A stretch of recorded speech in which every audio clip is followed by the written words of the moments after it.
Hello everyone, welcome to my YouTube channel homeo healing with doctor Vikesh. तो आज हम इस लेक्चर में विटामिन्स के बारे में पढ़ेंगे।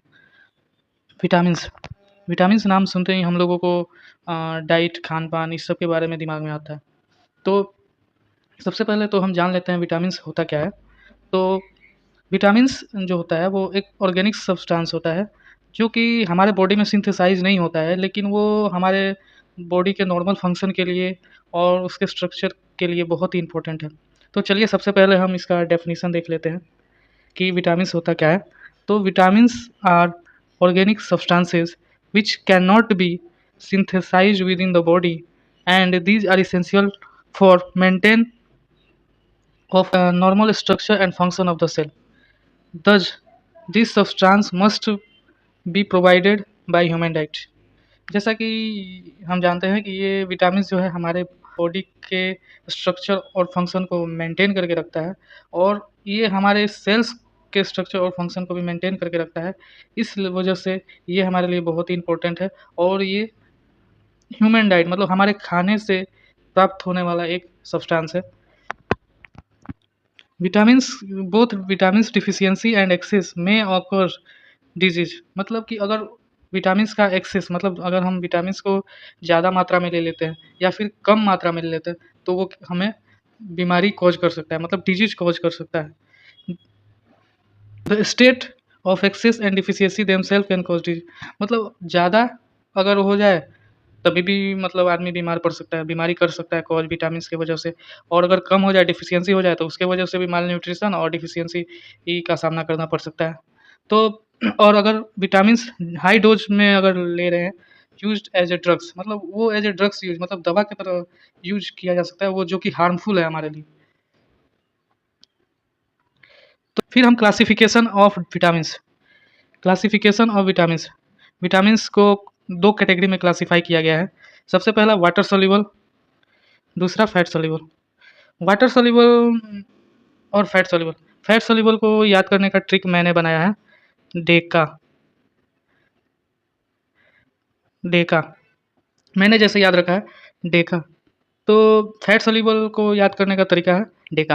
मतलब फैट सोल्यूबल वो विटामिन होता है कि वो हमारे फैट में स्टोर हो जाए और फैट में ही सोल्यूबल हो, और ये हमारे फैट टिश्यू या फिर लीवर इस सब में स्टोर होता है, और जब भी हमें ज़रूरत हो तो इस विटामिन का यूज किया जा सकता है। और इसको हम लोग को ज़्यादा मात्रा में लेने की ज़रूरत भी नहीं है, और ये एक्सक्रीट आउट भी नहीं होता है जल्दी।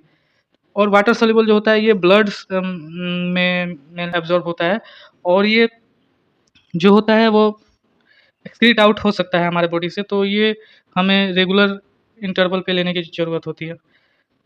तो फैट सोल्यूबल में सबसे पहले देख लेते हैं विटामिन ए, डी, ई, के। इसके याद करने का तरीका मैंने बता ही दिया है, डेका। डेका फिर उसके बाद से वाटर सोल्यूबल में vitamin C and vitamin B, ये दोनों देखने को मिलता है। तो बी, विटामिन बी में thiamine, riboflavin, niacin, biotin, pantothenic acid, vitamin 6, folate, vitamin B12, ये सब आता है। और विटामिन सी कई चीज़ें यहाँ पे भी, कि जैसे कि क्लासिफिकेशन में देखें तो फैट सोल्यूबल विटामिन जो होता है स्टोर होता है टिश्यूज में, और इसमें ए, डी, ई, के ये सारा विटामिन आता है। फिर वाटर सोल्यूबल विटामिन जो होता है नॉट स्टोर इन टिश्यू, ये स्टोर नहीं होता है टिश्यू में, और इसको हम लोग को कांस्टेंट सप्लाई मतलब कि इसको हम लोग रेगुलर बेसिस पे लेना हम लोग के लिए ज़रूरी है। फिर हम लोग देख लेते हैं इसमें कौन कौन सा आता है वाटर सोल्यूबल में। Vitamin B1, B2, B6, B12, niacin, folic acid, vitamin C. Aetiology of vitamin deficiency, vitamin deficiency का मतलब क्या क्या सिग्निफिकेंस है।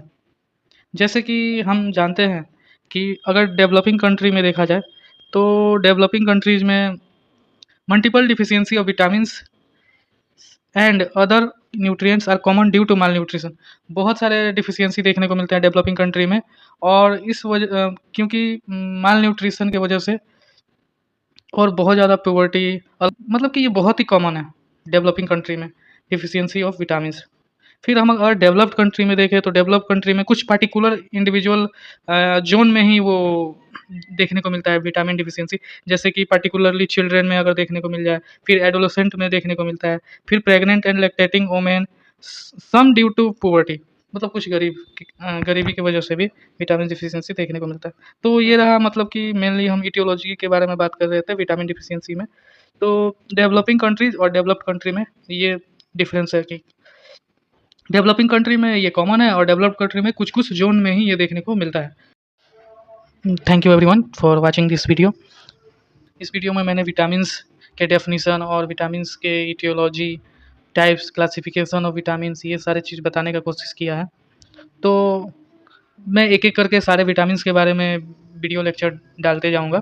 तो thank you for watching this video.